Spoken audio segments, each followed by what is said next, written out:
మరి ఇన్ని మోడల్స్ చూసిన తర్వాత మా కిడ్స్ కోసం నేను ఏ మోడల్ని ప్రిఫర్ చేశాను అంటే క్లాస్మేట్. ఎందుకోసం అనేది వివరంగా చూద్దాం. ఇది బాయ్స్ మోడల్ అండి. మా పిల్లలు చాలా చిన్న పిల్లలు, వాళ్ళకి లేస్ ఉండేవైతే కట్టుకోవడం కష్టంగా ఉంటుంది కాబట్టి నేను ఇలా ఫ్లిప్ ఉండే మోడల్ తీసుకున్నాను.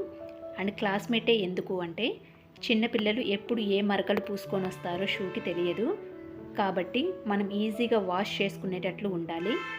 మిగతా ఏ మోడల్ కూడా వాటర్ రెసిస్టెన్స్ లేదండి, క్లాస్మేట్ మాత్రమే వాటర్ రెసిస్టెన్స్ని చూపించారు కాబట్టి నేను క్లాస్మేట్ని ప్రిఫర్ చేశాను. వెయిట్ వచ్చేసరికి 450 గ్రామ్స్ ఉంది. నేను వైట్ షూ వచ్చి 13 UK మోడల్ తీసుకున్నాను. మా పాప సైజు 12 UK. బ్లాక్ వచ్చేసరికి 1 వీక్ మొత్తం వాడతారండి, వైట్ వచ్చేసరికి ఓన్లీ వీక్లీ వన్సే కాబట్టి త్వరగా పాడవ్వదు. నెక్స్ట్ ఇయర్ కూడా వైట్ వాడచ్చు, అందుకని నెక్స్ట్ సైజ్ తీసుకున్నాను. బ్లాక్ మాత్రం కరెక్ట్ సైజ్ తీసుకున్నాను. చూశారు కదా, ఈ వీడియో ఏమైనా ఇన్ఫర్మేటివ్గా మీకు అనిపిస్తే లైక్ చేయండి. Thanks for watching this video.